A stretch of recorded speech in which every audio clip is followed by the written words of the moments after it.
আস্তে আস্তে দাঁড়াও, সিঁড়ি দিয়ে দাঁড়াও, আমি ধরি।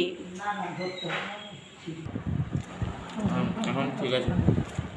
গুড ইভিনিং বন্ধুরা, তোমরা কেমন আছো? আশা করি সবাই ভালো আছো। আমি তোমাদের বৈশাখী বলছি। আমার আর একটি নিউ ব্লগে সবাইকে অনেক অনেক স্বাগত জানাই।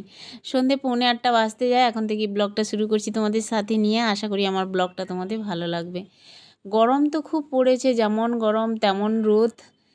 আর কি করা যাবে, যে যার কর্মজগতে তো বেরোতেই হয়। আর আমাদের মতো যারা হাউসওয়াইফ, তাদের তো বাড়িতে সকাল সন্ধ্যা বিকাল রাত পর্যন্ত টুকটাক কাজে লেগে থাকতে হয় সংসারে আর কি।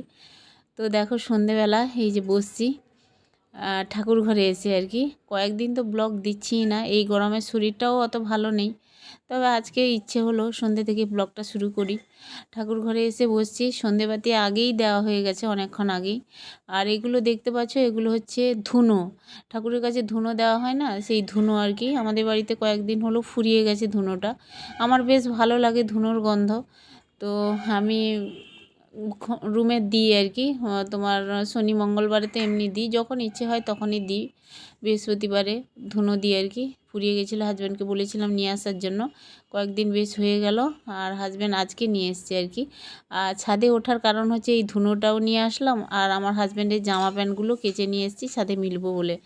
জামা প্যান্ট রেখে দিলেই না, কালকে সেই কাচাকুচি করতে হবে। আর গরমকালে দেখবে রাত্রেবেলা বা সন্ধ্যে থেকে কাজগুলো অনেকটাই কাজ এগোনো যায়। পরের দিনের কাজগুলো আর বেশ ভালো লাগে কিন্তু রাত্রে কাজকর্ম করতে আর কি গরমের সময়।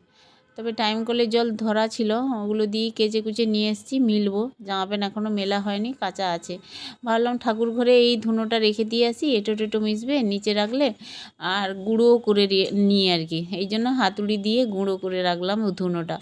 ধুনো গুঁড়ো করে রাখলে কী হয় বলো তো, ধুনো দেওয়ার সময় সুবিধে হয় কাজের। ধুনো গুঁড়ো করে আর দিতে লাগে না, গুঁড়ো থাকলেই সুবিধে। আর গোটা ধুনো দিলে ততটা ভালো হয় না। গোটা গোটা তো একদম তো বোল্ডারের মতো বড় বড় আর কি, এই জন্যই গুঁড়ো করে রাখলাম, আমার সুবিধে হবে। একটা দুটো কাজ এগিয়ে রাখলাম আর কি ঠাকুর ঘরে এসে। আর এখন এই যে ছাদের উপরে জামা প্যান্টগুলো মিলে দিয়ে নিচে যাব। আর আমার শাশুড়ি মার কয়েকদিন শরীরটা ভালো নেই, কদিন মানে এই 2 দিন হলো আর কি। তো হঠাৎ করেই বলছিল বুকে ব্যথা করছিল, মানে বুকে কী যেন খিল ধরে আছে, আটকে আছে আর কি। ওনাকে বলছিলাম সেই দিন সন্ধেবেলা ডাক্তার দেখিয়ে নিয়ে আসবো বলে। উনি বললো না, আমি 2 দিন বাড়িতে ওষুধ খাই, হোমিওপ্যাথি ওষুধ, আমার সেরে যাবে। যদি সেরে যায় আমি ডাক্তারের কাছে আর যাব না। বেশ ভালো কথা, ওনার মতো উনি কথা বলল, আমিও শুনলাম। ঠিক আছে, অনেক সময় হয় না শরীর মানে বুকের ভিতরে আটকে থাকে বা কোনো কিছু। কিন্তু ওষুধ দেওয়া হয়েছিল, হোমিওপ্যাথি ওষুধ, এমনকি গ্যাসের ওষুধও দেওয়া হয়েছিল। উনি এমনিতেই খায় ওষুধ আর কি। তবে ওই মানে বুকের ভিতরের যন্ত্রণাটা ওনার ছাড়েনি আর কি। প্রায় 2 দিন হয়ে গেল। আমি সাথে সাথে আমার হাজব্যান্ডকে বলেছিলাম, যখন অফিস থেকে ফিরে বলছিলাম মায়ের শরীরটা ভালো নেই, ডাক্তার দেখাতে নিয়ে যেতে হবে। 2বার 3বার করেই বলছিল শাশুড়ি মা যে আমি বাড়ির ওষুধ খাই, তারপরে ডাক্তারের কাছে যাব। বলে না, ভাঙবো তবু মচকাবো না, এইরকম একটা ব্যাপার আর কি আমার শাশুড়ি মার। আগে ওষুধ খাবে বাড়িতে, তারপরে ডাক্তারের কাছে যাবে। যাই হোক, ওনার কথা মতো 2 দিন কেটে গেল, শরীরটা অত ভালো নেই। আজকে দুপুরবেলা বলছে আমার শরীরটা অতটা ভালো নেই, ডাক্তারের কাছে আমাকে নিয়ে চলো। তো আমি বললাম তোমাকে 2 দিন আগে বলেছিলাম ডাক্তার দেখিয়ে নিয়ে আসলেই তোমার শরীরটা ভালো হতো। উনি ওষুধপত্র খেলে হোমিওপ্যাথি ওষুধ খাচ্ছে, কিন্তু ভালো হচ্ছে না। তবে আজকে ডাক্তারের কাছে যাব। আমি সন্ধেবেলা গিয়ে নামটা লিখিয়ে দিয়ে এসেছিলাম, মানে তাড়াতাড়ি করে 6টার দিকে গিয়ে নামটা লিখে দিয়ে এসেছিলাম। আর নিয়ে যাব 8:45টার দিকে নিয়ে যেতে বলেছে মাকে আর কি, শাশুড়ি মাকে নিয়ে যাব। হাজব্যান্ড অফিস থেকে তো এসছে, বললাম তোমাদের কিছু জিনিস নিয়ে এসছে, দেখাবো সবজিপাতি। আর এই যে দইয়ের শরবত, প্রতিদিন সন্ধেবেলা দই তো থাকলে বাড়িতে নিয়ে আসে না, আজকে নিয়ে এসছে দইয়ের শরবত করে দেবো একটু লবণ দিয়ে। গরমকালে একটু মানে ফ্রিজের জল দিয়ে ঠান্ডা ঠান্ডা দইয়ের শরবত খেলে বেশ শরীরটা প্রাণটা জুড়ায়, বেশ ভালো লাগে, পেটটাও ভার থাকে অনেকটাই। আর দই খেলে তো ভালো, স্কিনের যেরকম উপকার, ডায়েটও সেই রকম, খুবই ভালো। গরমকালে টক দইটা না দুর্দান্ত লাগে খেতে, আর ভালো হয়, শরীরটা ভালো থাকে, ঠান্ডা থাকে। দেখো এই যে সবজিপাতি নিয়ে এসছে হাজব্যান্ড। দেখো কিছুই ছিল না অবশ্যই বাড়িতে, সবজিপাতি নিয়ে আসতে বলছিলাম, নিয়ে এসছে। এই যে বরবটি, এটা হচ্ছে সাদা তেল, সাদা তেলটা নেই বাড়িতে, সর্ষের তেলটা এনেছিলাম, কিন্তু সাদা তেল নিয়ে আসতে বলছিলাম, নিয়ে এসছে। আর এই যে উচ্ছে, শসা, লেবু, আর গরমকালে তো শশা আমি প্রচুর খাই আর কি। গরমকালে কেন শীতকালে কেন, আমার তো মানে সুগার আছে, ওই জন্য আমার শশা পেয়ারাটা খাই প্রচুর। শশা আমাদের আসে প্রতিদিন প্রায় 1 কেজি 1.5 কেজি 2 কেজি করে শশা নিয়ে আসে আমার হাজব্যান্ড, আমার জন্য বিশেষ করে।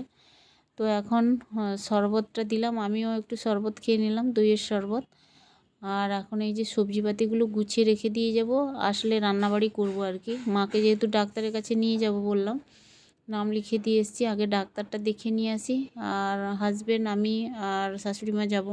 ভেবেছিলাম আমি আর যাব না, নাম লিখে দিয়ে এসেছি, ভাবছিলাম যে হাজব্যান্ড আর শাশুড়ি মা চলে যাবে, ডক্টরটা দেখে নিয়ে আসবে।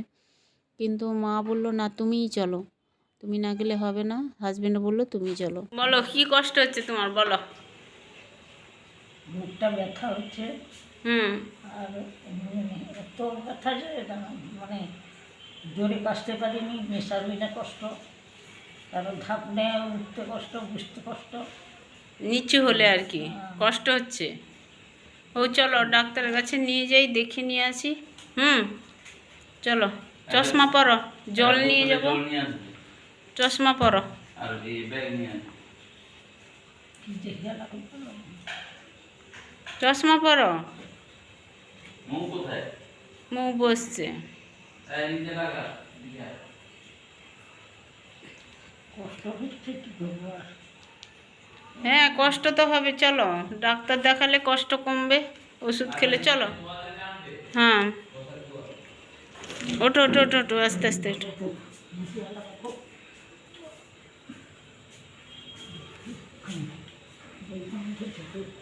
আস্তে আস্তে দাঁড়াও, সিঁড়ি দিয়ে দাঁড়াও, আমি ধরি। না না, ধরতে হবে না, সিঁড়িটা চাপা। লাইট দাও তো।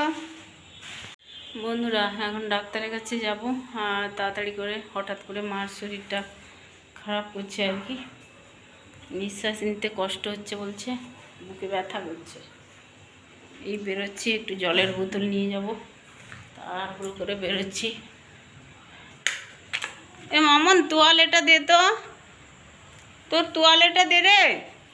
দেখো ডাক্তারের চেম্বারে চলে এসেছি, আর হাজব্যান্ড আমার শাশুড়ি মাও এসছে, বসছে, আর এসি চলছে, বেশ ভালো লাগছে। এই যে দেখতে পাচ্ছ শাশুড়ি মা আর হাজব্যান্ড এখানে বসছে। এখানে ডক্টরও দেখাবো আর ওষুধপত্র এখান থেকেই নিয়ে যাব। এখানে বেশ সুবিধা, বাড়ির কাছাকাছি আর কি। এই যে শাশুড়ি মাকে এই যে ডক্টরবাবু দেখছেন, আর প্রেশারটা মাপলো। প্রেশার কিন্তু নেই আমার শাশুড়ির, প্রেশারও নেই, সুগারও নেই। তবে বয়স হয়েছে ওনার, দেখতে পাচ্ছ, বুঝতেই পারছো। প্রেশার তো নেই, জিজ্ঞেস করলাম। আর হচ্ছে তোমার এখানে শুতে বললো, একটু চেক আপ করছে ডাক্তারবাবু। আর কী জন্য হয়েছে জিজ্ঞেস করলাম, বললো ঠান্ডা গরম হয়েছে আর কি, ঠান্ডা গরমে এইরকম হতে পারে, আর এই জন্য ওষুধ দিয়ে দিয়েছে ডাক্তারবাবু আর কি। শাশুড়ি মাকে ডাক্তার দেখিয়ে ওষুধপত্র কিনে চলে এসেছি। ওষুধ খাওয়ার পরে দিয়েছে কয়েকটা, বেশ ওষুধ দিয়েছে, ইনহেলার দিয়েছে যাতে ঠান্ডা না লাগে, ইনহেলার টানতে বলেছে আর কি। তো যাই হোক, চলে এসে বাড়িতে তাড়াতাড়ি করে রান্না বসিয়েছি, অনেকটাই রাতও হয়ে গেছে, প্রায় 10:30 বাজে। এখানে এগ কারি বসিয়েছি, আর দেখতে পাচ্ছ ডিমের কারি বসিয়েছি, আর এখানে একটা বরবটি আলু বেগুন দিয়ে একটা ঘন্ট মতো করছি আর কি।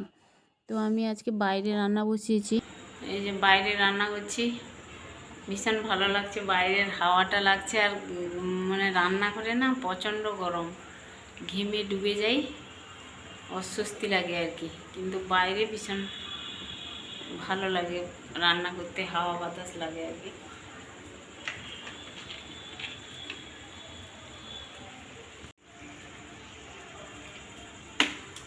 জল দেব অল্প।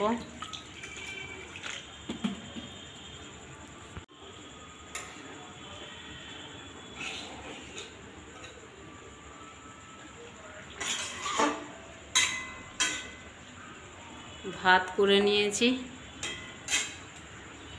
দেখো রান্নাবান্না কমপ্লিট করে সবাইকে খেতে দিচ্ছি, আর আমার নিজের জন্য আর আজকে রুটি বানালাম না, এতটা গরম লাগছে, রুটি খেতেও ইচ্ছে করছে না। সকালবেলা খাই রুটি, আর রাত্রে অল্প একটু ভাত খেয়ে নেব, টক দই আছে, শশা আছে, ভাত তরকারি দিয়ে খেয়ে নেব, হয়ে যাবে। আর শাশুড়ি মা এখনও খেতে আসেনি, ওনাকে ডাকছি, খাওয়ার পরেই আবার ওষুধপত্র দেওয়া আছে, তো খেয়ে নিই, তারপরে ওষুধ দেব।